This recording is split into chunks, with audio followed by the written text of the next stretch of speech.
Now you are watching New Eden TV. எனக்கு அன்பான சகோதர சகோதரிகளே, ஆண்டவராகிய இயேசு கிறிஸ்து நாமத்தில் உங்கள் அனைவரையும் வாழ்த்தி வரவேற்கிறேன். இன்றைக்கான தினவசனம் ஏசாயா 30 இறைவசனம்.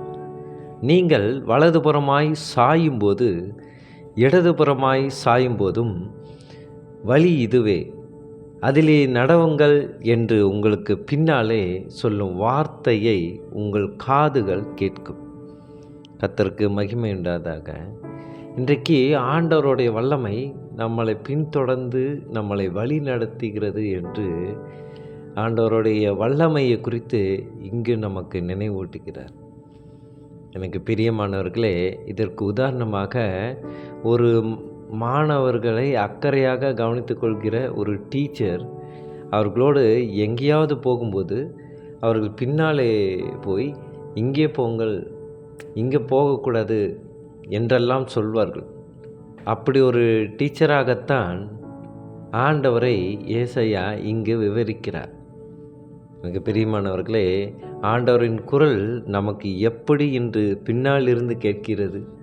இப்படிப்பட்ட ஒரு கேள்விக்கு என்ன பதிலாக இருக்கும்? ஆண்டவர் அந்த காலத்திலேயே பைபிளை எழுதிவிட்டார். அதாவது கால ஓட்டத்தில் அது எல்லாமே நமக்கு பின்னால் எழுதப்பட்ட விஷயங்களாக இருக்கிறது. அதனால் பைபிளை படிக்கும் பொழுது கடவுளுடைய குரல் நாம் பின்னால் இருந்து கேட்பதை போல தெரியும். எனக்கு பிரியமானவர்களே, நாம் ஜீவனுள்ள வார்த்தையை நாம் வாசிக்கும் பொழுது அது நம் மனதில் பதிந்த பிறகு என்ன செயல்கள் ஏற்படும் என்றால், எங்கேயா நாம் செல்லும் பொழுது நீ இந்த செயலை செய்யாதே, இதில் ஒரு ஆபத்து இருக்கிறது, அதனால் இதை விட்டு நீ விலகு என்று யாரோ நம்மக்கிட்ட சொல்கிற போல இருக்கும். எனக்கு பிரியமானவர்களே, என்னுடைய வாழ்வில் கூட இது மிகவும் அனுபவமாக இருக்கிறது. இப்போது வரை நான் உன்னதத்தை காத்து கொண்டு இருக்கிறேன் என்றால் ஆண்டவர் பின்தொடர்ந்து என்னை ஒவ்வொரு விதத்திலும் என்னை ஆலோசனை சொல்லி என்னை வழி நடத்துகிற தேவனாக இருந்து என்னை ஆசீர்வதிக்கிறார். கர்த்தருக்கு மகிமை உண்டாக. அப்படிதான் ஏசாயா 2 விஷயங்களை சொன்னதை நாம் கவனிக்க வேண்டும்.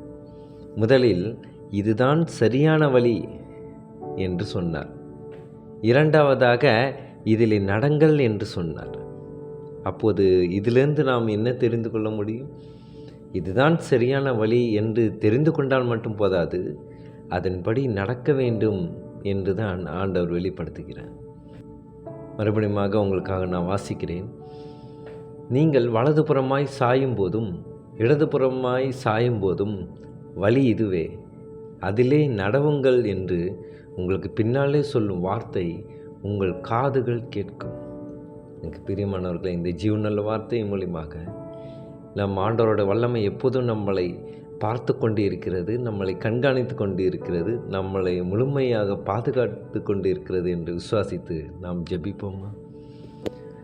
ஸ்தோத்திரம் கர்த்தாவே, துதிக்கிறோம் எங்கள் அன்பு நேசரே. அப்பா, நீரை எங்களை சூழ்ந்து கொள்கிறீர். உமது வல்லமையானது எங்கள் வாழ்விலை சூழ்ந்து எங்களை பாதுகாத்து கொண்டு இருக்கிற தயவுக்காக நன்றி செலுத்துகிறேன் தகப்பனே. எங்கள் அன்பு சகோதர சகோதரிகளுக்கும் கூட இப்பேற்பட்ட ஒரு வல்லமையினுடைய முழு புரிதலை நாங்கள் புரிந்து கொள்ள வேண்டும். உம்முடைய சக்தியை நாங்கள் தெரிந்து அதன்படி நடவ வேண்டும் என்று தேவ கிருபை செய்யும் ஆண்டவரே. உம்முடைய வல்லமை இருக்கிறது என்று நாங்கள் விசுவாசிக்கிறது மட்டுமல்ல, எங்கள் வாழ்க்கையில் அதை செயல்படுத்துவதன் மூலியமாக உம்மோடு நாங்கள் வைத்திருக்கும் அந்த இறை அன்பானது உண்மையானது என்று நாங்கள் செயல்பாட்டிலே நாங்கள் காண்பிக்க தேவ கிருபை செய்ய மாட்டோம். சோத்து கர்த்தாவை துதிக்கிறோம், இயேசு மூலியமாக ஜெபிக்கின்றோம் நல்ல பிதாவே. ஆமீன், ஆமீன். Now you are watching New Eden TV.